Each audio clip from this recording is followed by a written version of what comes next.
In downtown Frankfurt, traffic is light. Most shops are shuttered and corporate office towers sit empty. For the few businesses that still have their lights on, they are fighting for their survival. Assalamualaikum warahmatullahi wabarakatuh. Shalom, Om Swastiastu, Namo Buddhaya, Salam Kebajikan. Perkenalkan, kami dari kelompok 4 Pol 22 ingin menjelaskan mengenai benarkah globalisasi meningkatkan ketimpangan ekonomi antar negara dengan studi kasus ketimpangan ekonomi Polandia dan Jerman dalam era globalisasi di saat pandemi. Video ini kami buat bertujuan untuk menyelesaikan ujian akhir semester dari mata kuliah kajian global dengan dosen pengampu Bapak Muhammad Badarudin, SOS MA. Sebelumnya, perkenalkan nama-nama anggota kelompok 4 beserta NIM-nya. Yang pertama ada Muhammad Raksan Radiansyah dengan NIM 12110404002. Yang kedua ada Sayyidina Ali dengan NIM 12110404061. Yang ketiga ada Gregorius Jody Putra dengan NIM 12110404054. Dan yang terakhir dengan saya sendiri Alexandra Brilianti dengan NIM 12110404082. Globalisasi merupakan suatu proses saling ketergantungan dalam aspek ekonomi, politik, sosial, dan budaya yang terjadi di seluruh dunia.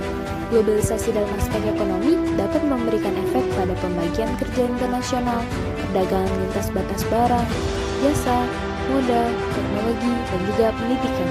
Dalam era globalisasi ini, hampir semua negara di dunia mendapatkan keuntungan dan manfaat karena adanya proses saling ketergantungan, terutama dalam peningkatan perekonomian. Namun, dalam peningkatan aspek kegiatan ekonomi, kecepatan pertumbuhan di beberapa negara berbeda satu sama lain, apalagi di masa pandemi COVID-19 ini. Contohnya adalah negara Jerman dan Polandia. Dalam kondisi pandemi COVID-19, pertumbuhan perekonomian negara Jerman akan lebih lambat dari yang diperkirakan pada tahun 2020. Hal ini dikarenakan rantai pasokan yang terganggu dan adanya suatu gelombang varian baru infeksi COVID. Lalu masalah pada rantai pasokan tersebut menyebabkan adanya kekurangan material dalam segala hal, mulai dari kayu hingga semikonduktor. IFO, Institute for Economic Research, memprediksi bahwa PDB pada negara Jerman akan mengalami penyusutan sebesar 0,5% dalam 3 bulan terakhir di tahun 2021. Hal ini dikarenakan ekonomi yang sedang berjuang untuk mencapai ke tingkat pertumbuhan pra-pandemi. Indeks iklim usaha IFO pada tahun 2021 juga menunjukkan adanya penyusutan dengan indeks yang masih jauh di bawah 100 poin. Pada bulan Desember lalu, indeks iklim bisnis IFO turun menjadi 94,7 poin, yang mana hal ini turun dari poin pada bulan November lalu, yaitu hingga mencapai 96,6 poin. Hal tersebut memperlihatkan buruknya optimisme dalam prospek bisnis jangka pendek perusahaan. Perusahaan juga memperhitungkan bahwa situasi mereka saat ini kurang positif dan kegunaan kapasitas di bidang manufaktur menurun.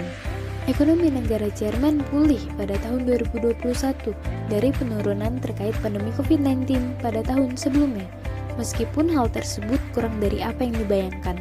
Sedangkan perekonomian di negara Polandia sebagian besar berhasil menangani masalah akibat adanya infeksi pandemi COVID-19 yang dialami oleh Eropa Barat. Pada tahun 2020, PDB negara Polandia mengalami penyusutan sekitar 3,5%, yang mana hal tersebut jauh lebih sedikit dari rata-rata OECD sebesar 5,5%. Di negara lain seperti negara Inggris, angka yang sebanding mencapai 9,9%. Dan sementara itu, adanya tingkat pengangguran telah meningkat di seluruh negara Eropa. Sedangkan di negara Polandia, hampir tidak mengalami peningkatan. Bahkan Polandia adalah negara dengan tingkat pengangguran terendah dalam Uni Eropa. Negara Polandia telah menjadi pasar yang dinamis selama 25 tahun terakhir ini dan telah menjadi salah satu aktor utama di Eropa, yang mana hal tersebut menjadikan negara Polandia sebagai ekonomi terbesar di Uni Eropa. Negara Polandia pun pulih dengan cepat dari krisis global yang disebabkan oleh adanya pandemi COVID-19 dengan PDB yang kembali ke tingkat pra-pandemi, sudah menempati kuartal kedua di tahun 2021. Selanjutnya kami akan membahas tentang aktor utama dan pendukung pada kasus. Aktor utama terdiri dari pemerintah Jerman dan pemerintah Polandia, sedangkan aktor pendukung terdiri dari Europol. Kemunculan aktor pendukung yaitu Europol membantu negara-negara di Eropa, seperti negara Jerman dan negara Polandia, dalam mengatasi masalah yang dilakukan oleh aktor antagonis, yaitu penjahat cyber dan juga penjual barang-barang atau produk palsu. Selanjutnya adalah masalah yang dihadapi oleh para aktor. Masalah pertama adalah kerugian yang dialami oleh negara Jerman dalam cabang impor dan ekspor karena COVID-19. Masalah kedua adalah penurunan PDB negara Polandia karena COVID-19. Dan masalah yang ketiga adalah masalah pembatasan barang pada negara Polandia karena COVID-19. Mengapa di sini kami menambahkan masalah tambahan? Karena dengan adanya kedatangan atau kemunculan aktor antagonis bukannya memperbaiki masalah, malah memperburuk masalah aktor utama, yaitu negara Jerman dan negara Polandia. Aktor-aktor yang terlibat pada kasus. Pada aktor utama atau protagonis, ada pemerintah Jerman, perusahaan dalam sektor industri, perusahaan dalam sektor jasa, pemerintah Polandia, dan juga Europol. Sedangkan aktor penghambat atau antagonis ada penjahat cyber dan juga penjual barang-barang atau produk palsu. Selanjutnya, ada strategi yang dilakukan oleh para aktor.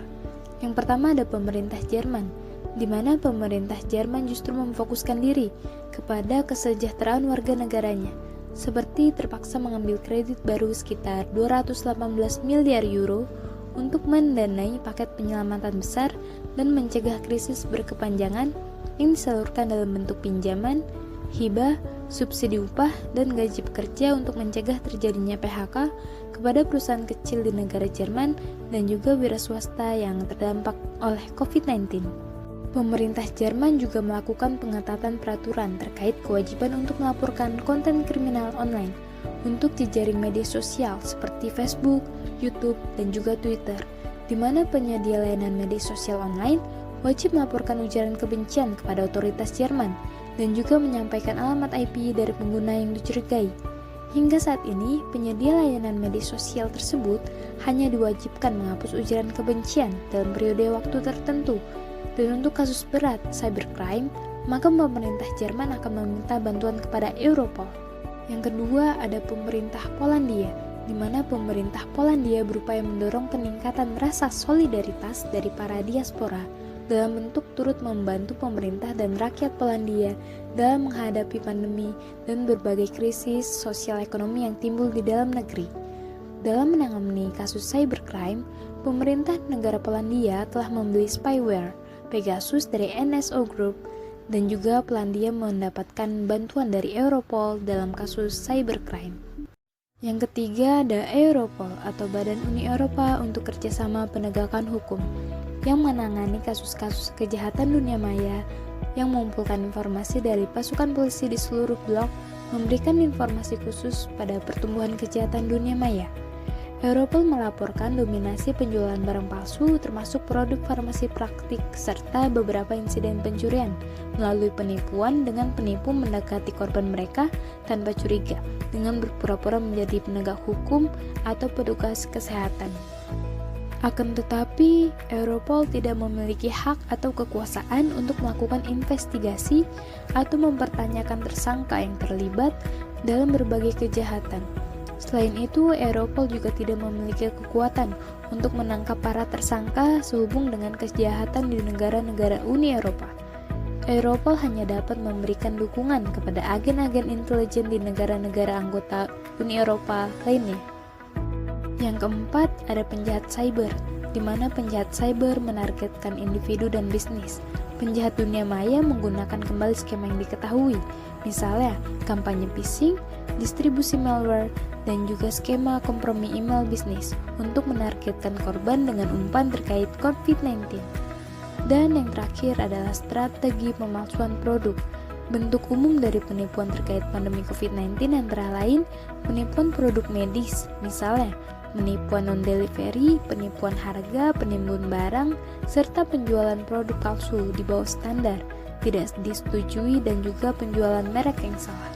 Penipuan investasi dan sekuritas, misalnya perdagangan orang dalam, penipuan investasi, dan penipuan akun pensiun, dan juga penipuan bantuan amal palsu. Selanjutnya ada prospek keberhasilan para aktor. Yang pertama ada Jerman, di mana pertumbuhan PDB Jerman dilaporkan sebesar 4,9% pada Desember 2021. Rekor ini naik dibanding sebelumnya, yaitu 4,3% untuk September 2021. Ekspor total Jerman turun sebesar 2,8% menjadi 116,9 miliar euro pada Januari 2022. Sedangkan impor merosot 4,2% dibanding bulan sebelumnya ke angka 107,5 miliar euro, dan pemerintah Jerman cenderung memfokuskan diri kepada warga negaranya dan mengeluarkan dana yang cukup besar dalam membantu warga negaranya memerangi COVID-19. Moral bisnis Jerman juga anjlok pada Maret karena banyak perusahaan khawatir tentang kenaikan harga energi, kekurangan pelaku bisnis, dan stabilitas rantai pasokan. Ini terjadi setelah perang di Ukraina berkecamuk sebulan lebih lamanya. Maka dapat disimpulkan bahwa prospek keberhasilan Jerman dalam menangani ketimpangan ekonomi dalam era globalisasi dan juga pandemi COVID-19 hampir bisa dikatakan gagal jika pemerintah Jerman tidak segera mengambil tindakan serius untuk menangani ketimpangan ekonomi negaranya. Yang kedua ada Polandia, di mana pertumbuhan produk domestik bruto atau PDB Polandia pada tahun 2022 menurun dari 5,4% menjadi 4,6%. Bank Dunia menyebutkan ekonomi Polandia akan tumbuh di atas rata-rata ekonomi negara Uni Eropa lainnya karena tingkat pengangguran yang rendah, pertumbuhan upah yang kuat sehingga masih mendorong konsumsi masyarakat, dan masuknya investasi. Pemerintah berkomitmen untuk terus meningkatkan kinerja perekonomian dengan memperkuat berbagai sektor andalan. Di antaranya adalah industri kecil dan menengah, elektronik, otomotif khususnya kendaraan listrik, industri berbasis riset dan pengembangan, penerbangan, dan juga makanan olahan. Jika pemerintah Polandia terus meningkatkan kinerja perekonomian negaranya di berbagai bidang, maka dapat disimpulkan bahwa prospek keberhasilan Polandia dalam menangani ketimpangan ekonomi dalam era globalisasi dan juga pandemi COVID-19 akan berhasil. Yang ketiga ada Europol, di mana Europol hanya mengumpulkan informasi dari pasukan polisi di seluruh blok, tetapi informasi dan juga laporan yang diberikan oleh Europol sangat membantu para aktor utama dalam menghadapi aktor antagonis. Dari sini kita dapat simpulkan bahwa segala bantuan yang diberikan oleh Europol dinilai berhasil mengurangi tindak kejahatan di dunia maya dan juga kasus-kasus penipuan lainnya, walaupun Europol memiliki kekurangan tertentu. Menurut kelompok kami, teori yang relevan untuk digunakan adalah teori sistem dunia yang dicetuskan oleh Immanuel Wallerstein. Teori sistem dunia adalah sebuah pembagian kerja secara teritorial dalam produksi, pertukaran barang, dan bahan mentah. Pada pembagian kerja mengacu pada kekuatan dan hubungan produksi dalam ekonomi dunia secara keseluruhan. Kelompok kami memilih teori ini karena yang pertama, adanya penurunan produk domestik bruto atau PDB di negara Jerman dan juga Polandia yang disebabkan oleh adanya pandemi COVID-19, sehingga terjadinya pembatasan barang dalam melakukan impor dan juga ekspor. Yang kedua, terjadinya penurunan permintaan global pada produk yang diproduksi Jerman semenjak krisis ekonomi keuangan yang terjadi pada tahun 2020. Yang ketiga, keberhasilan pemerintah Jerman dan Polandia dalam menghadapi ketimpangan perekonomian yang disebabkan oleh pandemi terlihat dari pertumbuhan ekonomi Jerman yang tumbuh sebesar 2,7% pada tahun 2021 setelah 1 tahun menghadapi pandemi COVID-19 yang telah menyerang dunia. Dan negara Polandia juga terlihat pulih dengan PDB yang kembali ke tingkat pra-pandemi. Sikap kami terhadap studi kasus ketimpangan ekonomi Polandia dan Jerman dalam era globalisasi di saat pandemi adalah kami bersikap setuju atau mendukung bahwa globalisasi dapat meningkatkan ketimpangan ekonomi antar negara. Hal tersebut karena yang pertama, terhambatnya pertumbuhan industri lokal. Yang kedua, kegiatan impor yang melebihi kegiatan ekspor. Dan yang terakhir adalah tumbuhnya kapitalisme. Sekian dari kelompok kami, terima kasih.